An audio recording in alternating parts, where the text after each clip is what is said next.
Welcome. This is Boys to Men, a new show produced by Guadalupe Media. I'm your host, Era Palacio. We invite different people who share with us ways to become better men.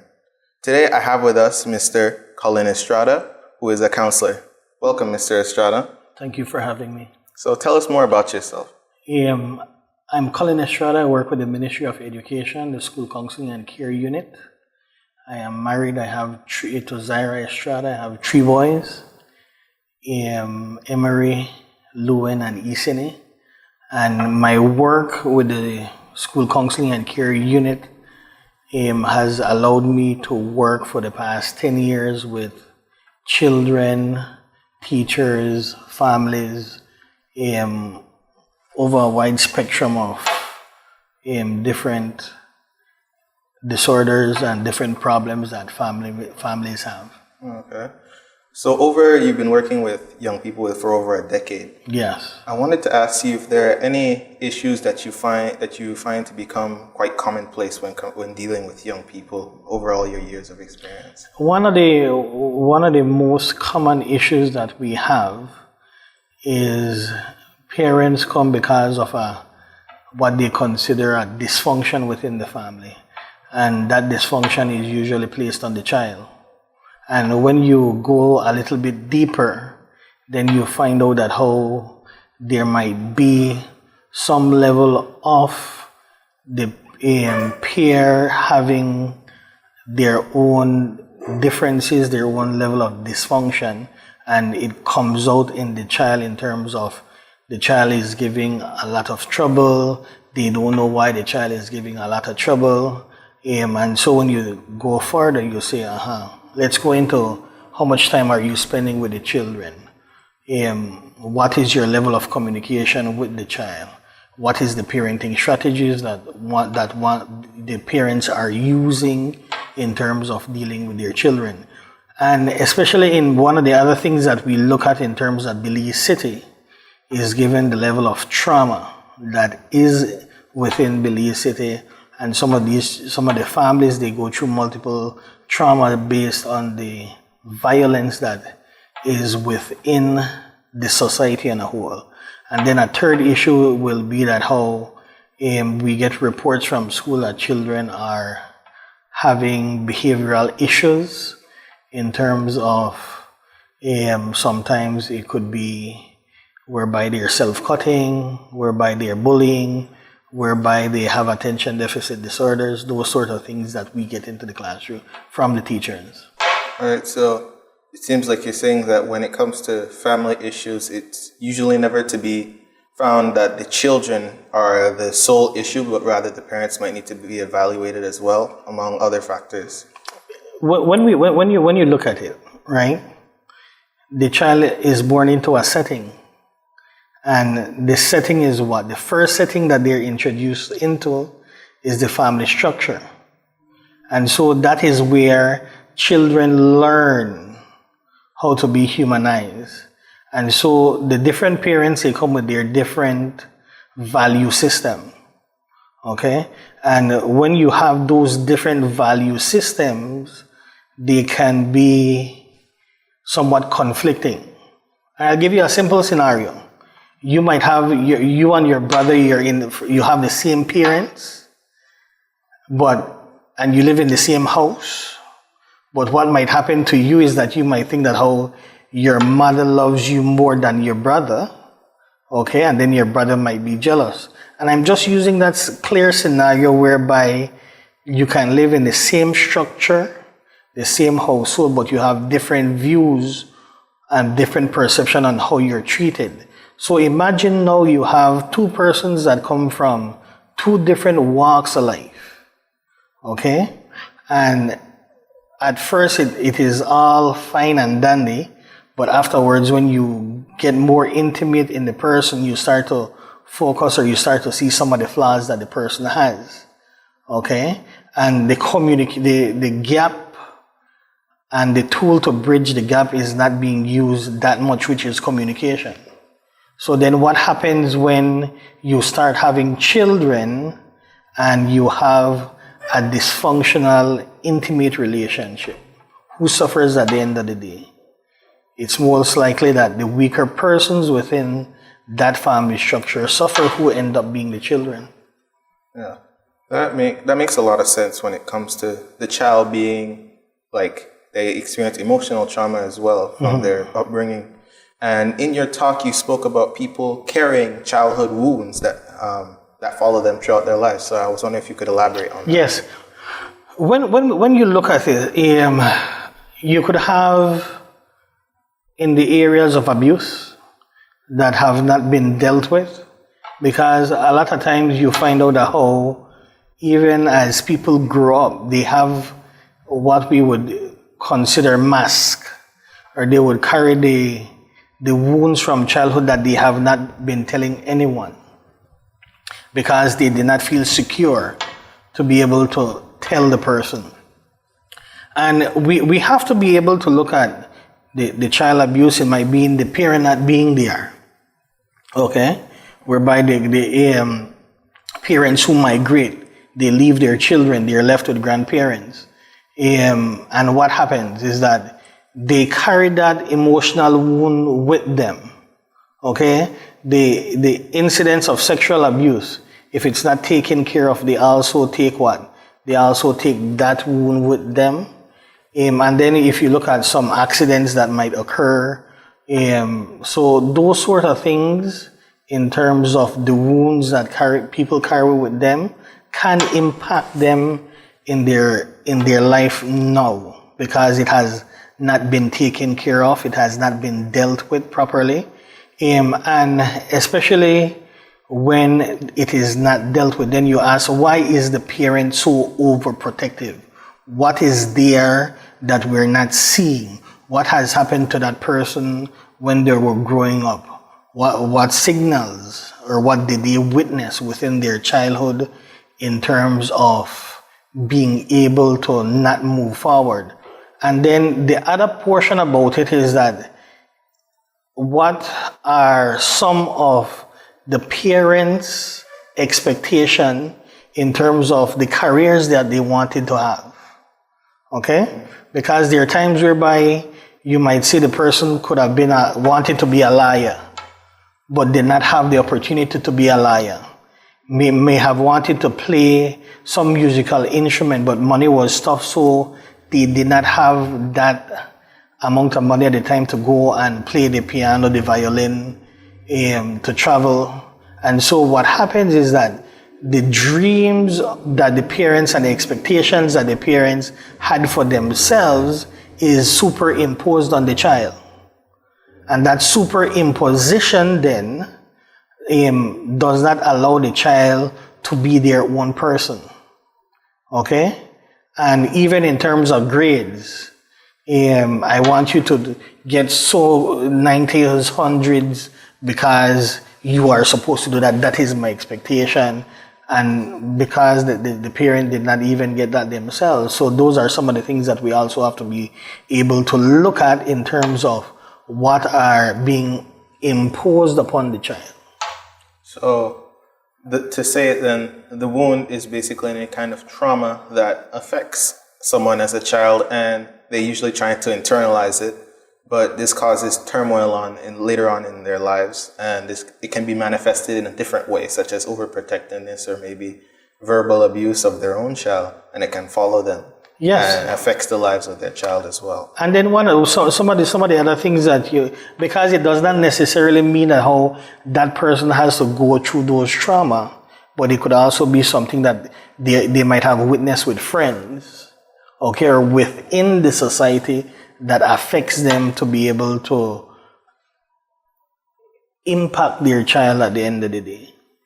I wanted to ask, how is it that a value system that is enforced upon you as a child could affect you later on in life?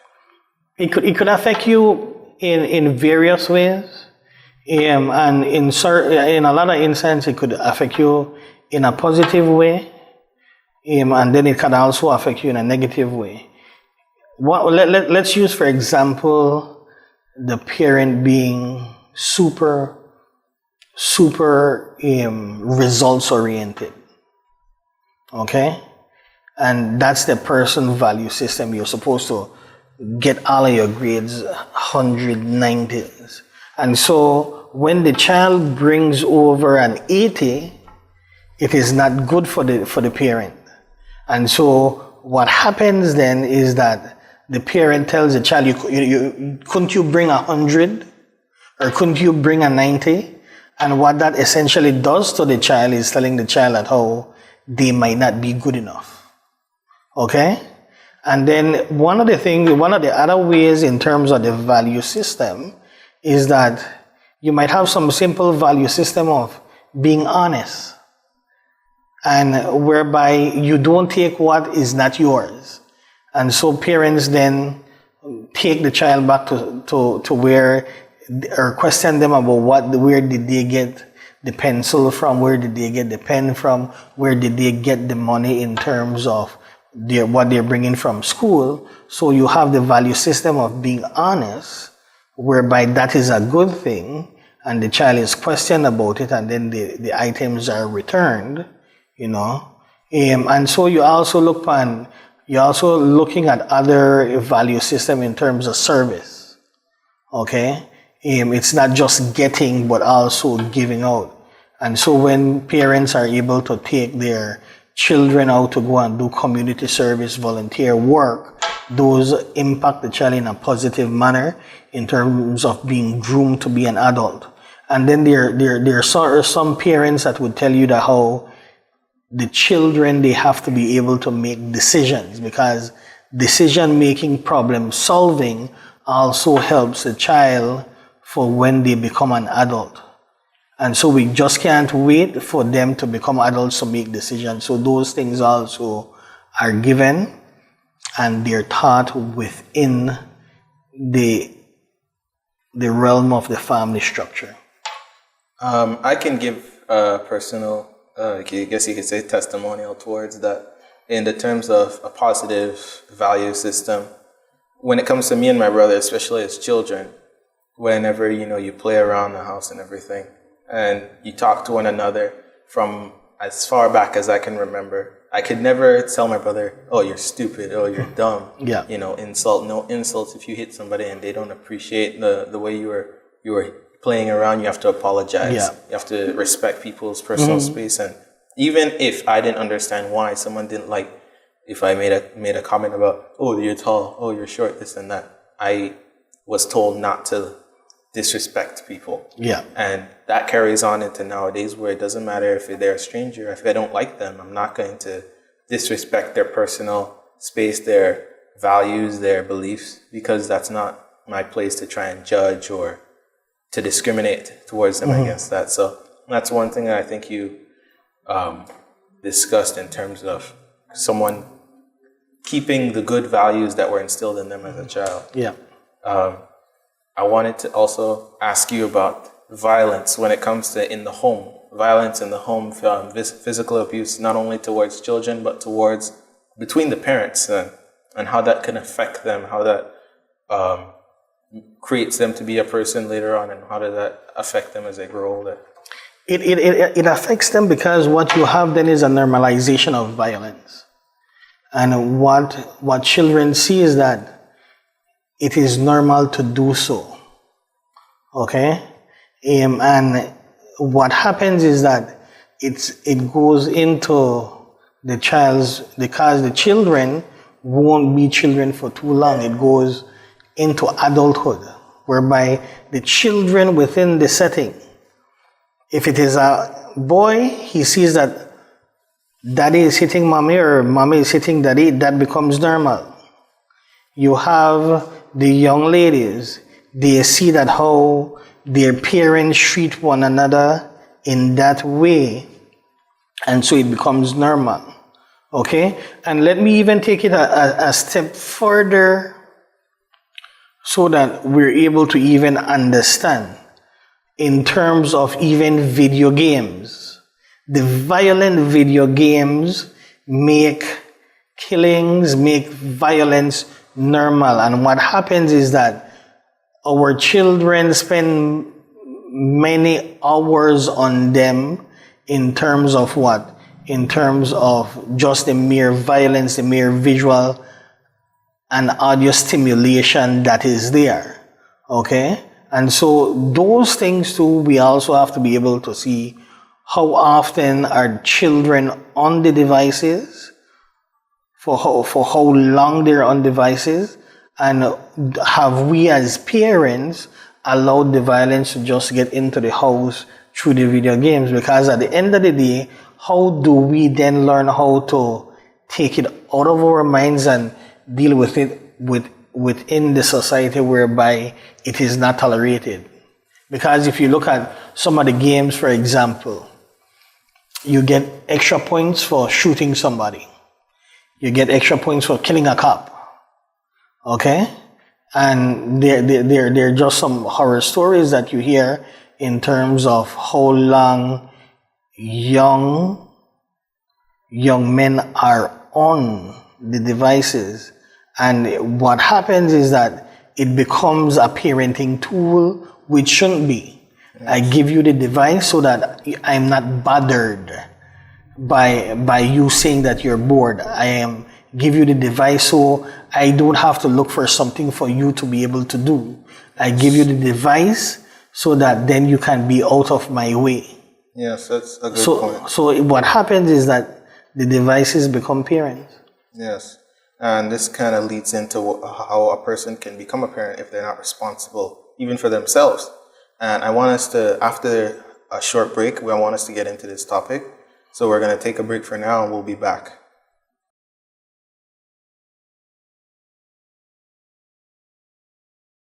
Welcome back. This is Boys to Men. I'm your host, Eric Palacio.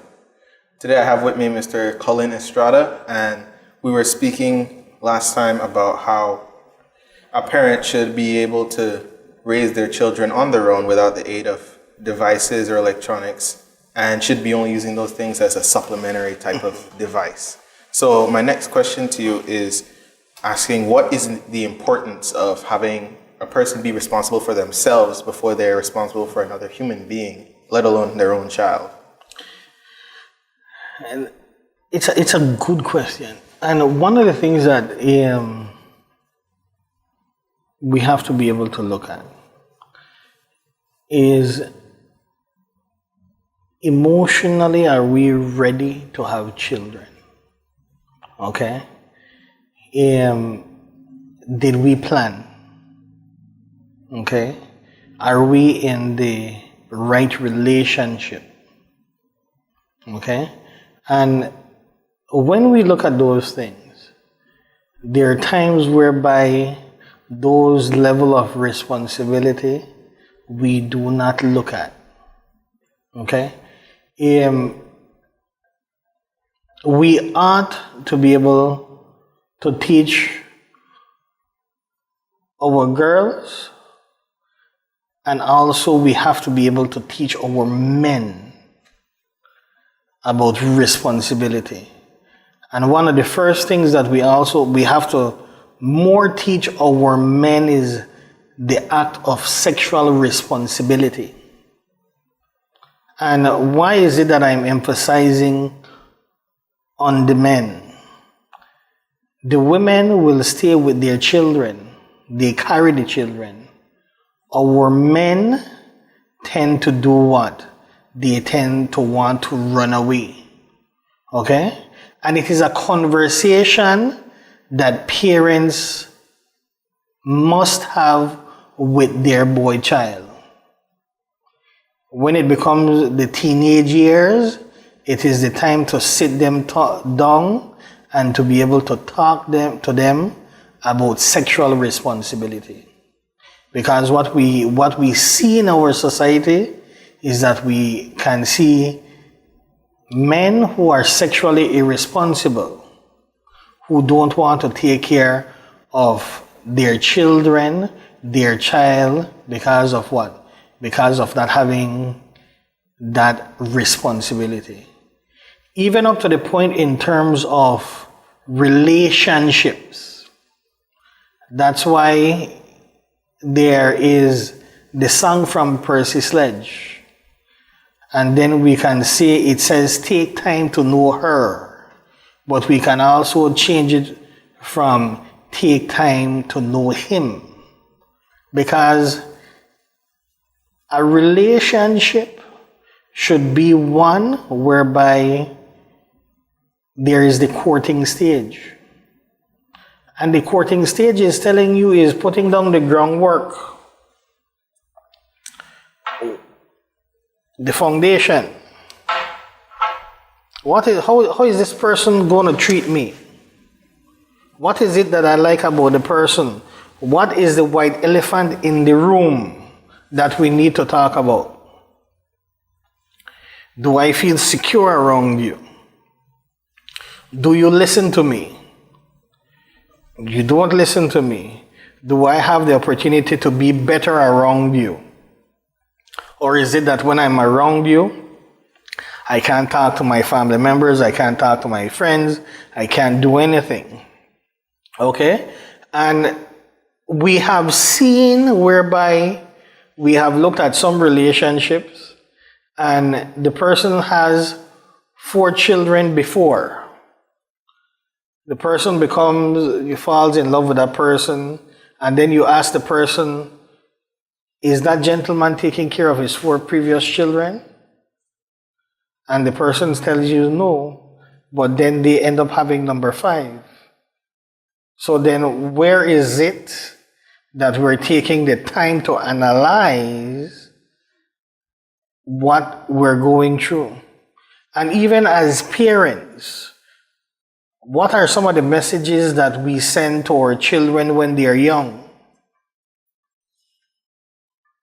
Go find a rich man, go find a rich girl. What is the value system? Because a lot of times what we can look at are just the superficial qualities that are there, and we don't go for the in-depth qualities in terms of love, honesty, respect, loyalty towards the relationship. And if we don't have those things that are there, then what happens? When our children come along, what is it that we give them? And then that goes back into what we were previously talking about, the childhood wounds, and it sticks with people. And in most cases, it's like a cycle. It goes through and it doesn't stop. It constantly goes on and on throughout the generations. I wanted to ask, when it comes to the impact, what is the impact on a child when a parent forces a hobby or an occupation onto them, regardless of what is their interest? How does that affect the child? Disinterest could be one of the first things. I'm only doing it to satisfy my parents, and it sends a bigger message. My opinions don't count. And when you send the message that your opinions don't count, then what happens? The child tends to do what? Please the adults. Okay? And there are times whereby the child could go into the phase whereby they don't want to talk about anything. They don't say anything because they have learned not to say anything because their opinions don't count. And then you have on the other side whereby you could have the rebellion. You will send me to the piano class, but I won't practice when you come home. You can send me to violin, but I won't practice. Or when you send me to violin, I might tell you how I'm at violin when I'm not even at violin. Okay, and so those are some of the impacts that it could have. And so there are certain things in terms of your question. When the child is taken into account and we find out what are the interests of the children, then we don't have to motivate the child into doing what they're supposed to do. They will do it because it is something that they like. Okay? And so the hobbies, the occupation, because we might want our children to do what? We might want the child to be, or the teenager to be the lawyer, but that is not what the child wants to do. And so then we waste a lot of money in terms of trying to send the child along a path, and what we find out is that how the child might not have the academic competencies to deal with it. Okay? There have been times whereby in certain cases the students will tell you, I told them from before I did not want to go to school. I wanted to go and work for a year to get experience and then afterwards go back to school. And so because they forced me to go to school, I went and I did nothing. And so it cost the parents money. That's definitely a very unhealthy type of way to live and grow up when you're investing so much into a child on a certain hobby or, like I said, an occupation, and they have no interest in it, no passion for it. Because I'm pretty sure you've probably seen once in your life someone who, when they're passionate about something, they'll keep at it regardless of whether or not they're being coaxed to do it or not. And they'll excel it. When someone really wants to put their mind to something, they will do it and they'll succeed. So it's quite a shame when you see someone being pushed in a path that they're not comfortable in or they're not happy with or they object to, and they get pushed into it anyway without their consent. Moving on, they say that it takes a village to raise a child. But nowadays, young people seem to have, some young people, they seem to have no respect for their elders. So I wanted to know what you think is society's role in raising children.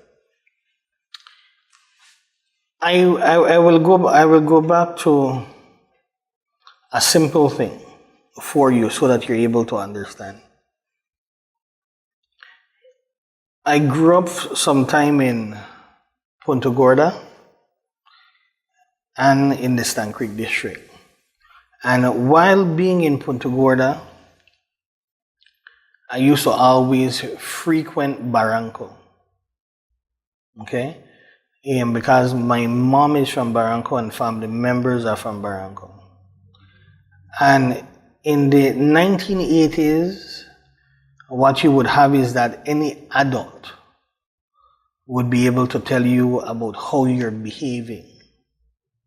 Okay? So if you did something wrong, the adult would have been able to chastise you and tell you that you're doing something wrong.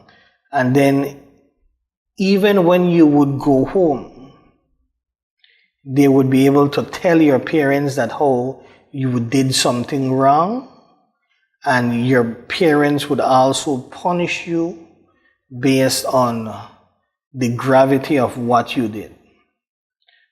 So it came about whereby it was not a situation whereby you could do anything foolish and not be chastised about it. The other portion about it is that there were a lot of times whereby in the evenings you could get oral history of where your people where people came from, and also the storytelling. In terms of also community festivals, you'd also have that high level of participation from everybody within the community.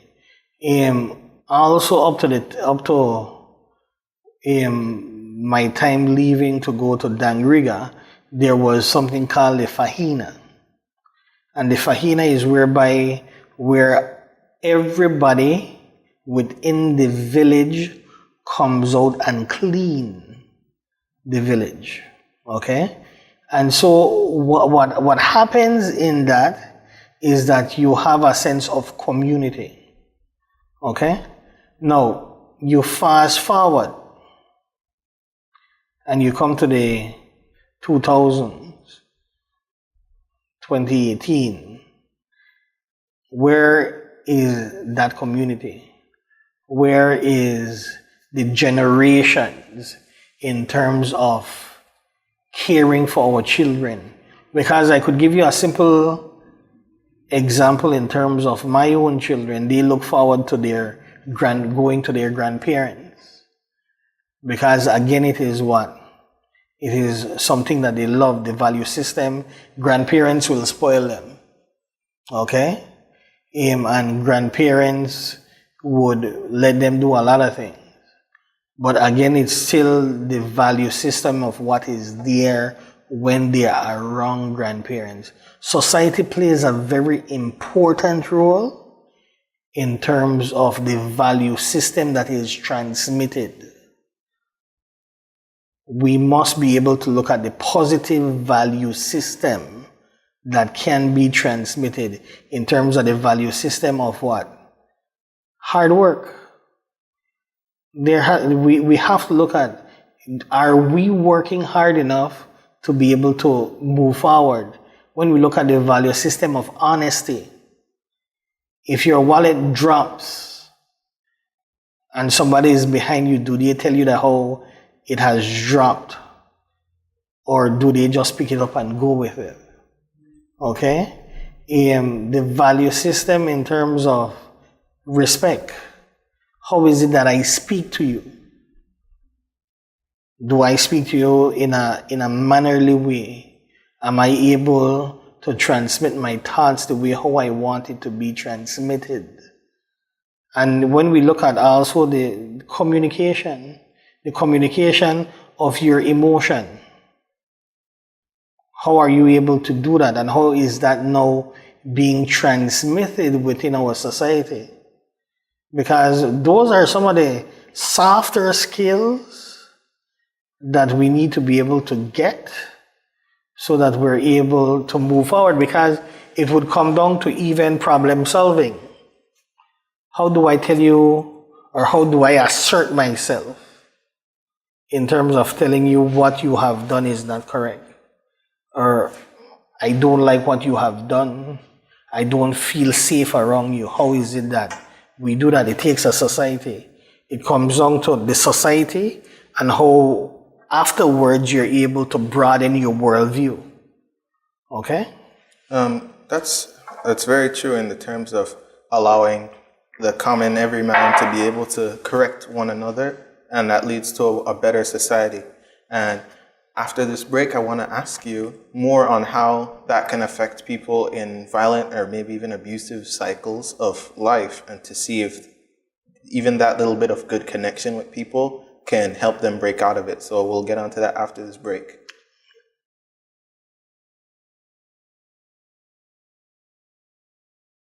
Welcome back. This is Boys to Men, and I'm Eric Palacio, your host. Today with us we have Mr. Collin Estrada, and last time we were talking about the way in which society has a responsibility towards its youth and younger people in terms of raising them and teaching them to do better. But my next question for you was, if through any kind of outside interference, can a person break out of the cycle of abuse that they were raised in later on in life? And if so, is there any surefire ways for this to get done? When we look at the question on a whole, it takes a personal decision in terms of how do we break away from the cycles. And some of the things that you look at is some of the areas whereby you could have two persons living in the same household of an alcoholic. One decides to be the consummate alcoholic, and then the other one decides to be a teetotaler, whereby he doesn't touch liquor. Okay? Because again, it is based on what? It is based on the level of where do I want to go from here. Okay? The different elements affect different people different way because of their internal structures. And we have to be able to look at those internal structures, and we also have to be able to look at the resilience of the person. And what happens is that you have some people who are very resilient, that for the moment that they're there, we might think that how they're not thinking about how to get over it. But then along the path, they find people who would be able to help them to move forward. Okay? Some people, you often find out that how people use some of the most adverse situations to be better. Okay? And one of the things I'll give you in terms of adverse situation, I usually use this story of everybody thinking that how Steve Jobs was the eternal king of Apple. And one of the things that you have to be able to understand is that he was part of the founding membership of Apple, was fired from Apple, went to form Pixar, that is the animation company, and then was called back to go to Apple. Okay? So he had to go through his adversities first, and then come back to the company. And even in terms of life, there are certain lessons that you can gain at the beginning of your life that can make you be the better person at the end of the day. Because you will find out that how, like for example, Tyler Perry, when you look at Tyler Perry's story, when you look at Oprah's story, whereby they're telling you they went through adverse situations in their childhood, but then they used that as a motivating force so that they would not go through the same things for the rest of their lives. Okay? And so it takes also a lot of being a reflective practitioner within your own life. How do I want to be better at the end of the day? Do I have the capacity to be better? Or am I just listening to what is within my circles? Okay? And it is a simple thing that they always tell you. When you go to the market, don't listen to the noise. Check your change. Check what is happening with you. Okay? Because even within life, you could have people who don't want to help you to get forward, and then we can make up all the excuses. And sometimes the excuses, they become this emotional clutch in terms of being the victim. And so we carry that on for the rest of our lives, and we don't even look at some of the adverse situations to say, something. It has been 30 years that this has been done to me. When will I forgive those people who have done me wrong? And when will I forgive myself for allowing people to treat me this way so that I'm able to move forward? Because what happens is that the emotional baggage gives you emotional weight. It carries you down. And then there are times when it manifests physiologically in terms of what we're going through, in terms of what we have control of, in terms of food, drinking, those sort of things. Okay, and then we have to be able to stop and say, something? I need to start and forgive myself first, forgive those who have done me wrong so that I'm able to move forward. One of the things we've been talking about a lot today is physical, verbal abuse, and those type of ways in which parents treat their children, which affects them negatively. But there's also another type of abuse that's a bit understated and it's not brought out into light. So I wanted to ask you, what is the importance of parents who interact with their children beyond just providing for them?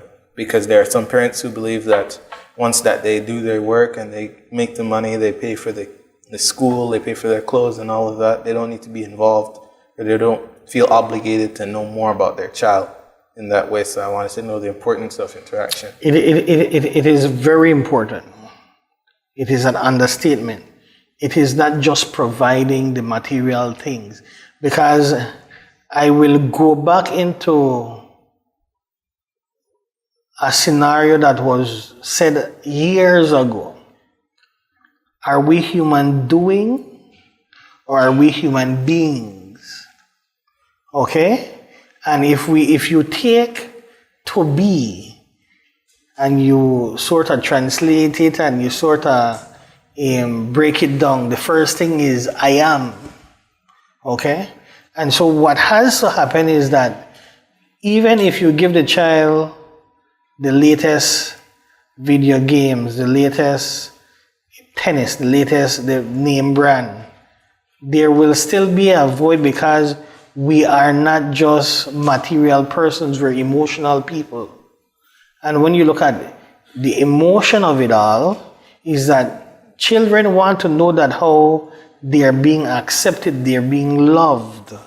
Because when you look at it, is that I remember one time working with a client, and the parent had a very prestigious society, occupation rather, and I asked the child one thing: what is it that you would want changed from your mother? And one of the simplest things that was said, if she could spend more time with me. If she could give up all of the money and spend more time with me, it would be better. And that sums it up all, that every child wants what? Wants to be with their parent on an emotional level.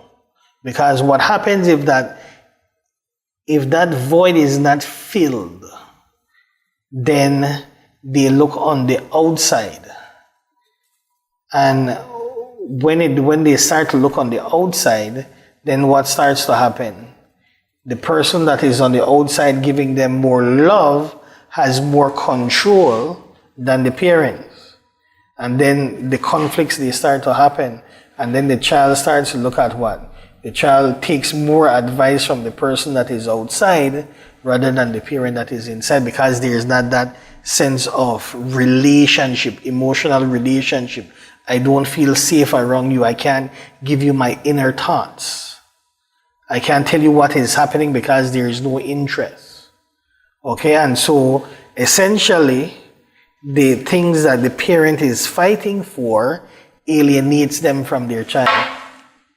That type of separation can be very deadly not exactly deadly, but dangerous then, for the relationship between parents and child, where an outside force can gain more control over the child than their own parents. Mm-hmm. And then this causes the child to feel sometimes even resentment towards their parents once they realize what the kind of attention they're craving gets given to them by someone who wasn't their parents. And they're like, why haven't my parents done this for me? And that kind of occurrence it's something that parents need to try and avoid through spending, as you said, more time with their child, knowing their inner thoughts, their dreams and their fears, things like that allow them to become closer together. Now, I wanted to ask you my last question for today.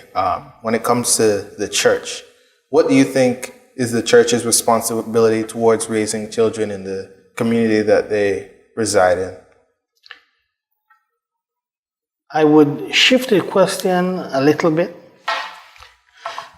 and I would say, what role do parents have in terms of serving God?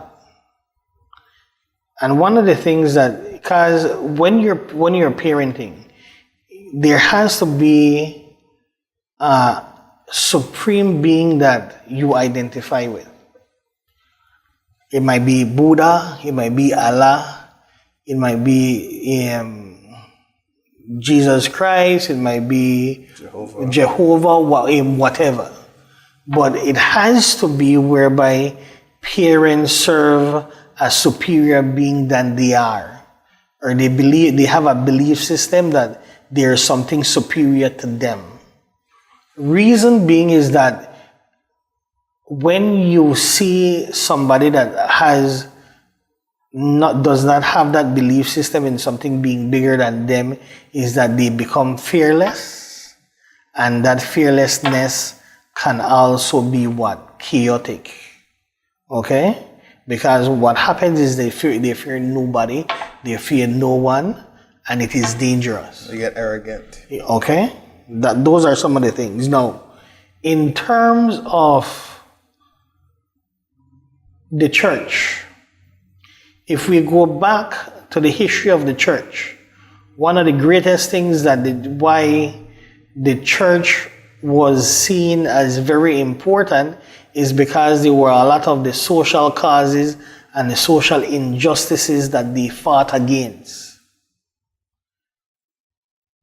When our church does not go against the injustices, they become just like the remaining society.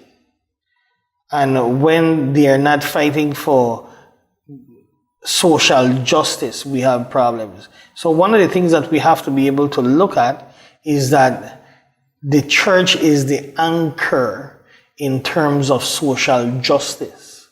That is what they do. That is why they're important.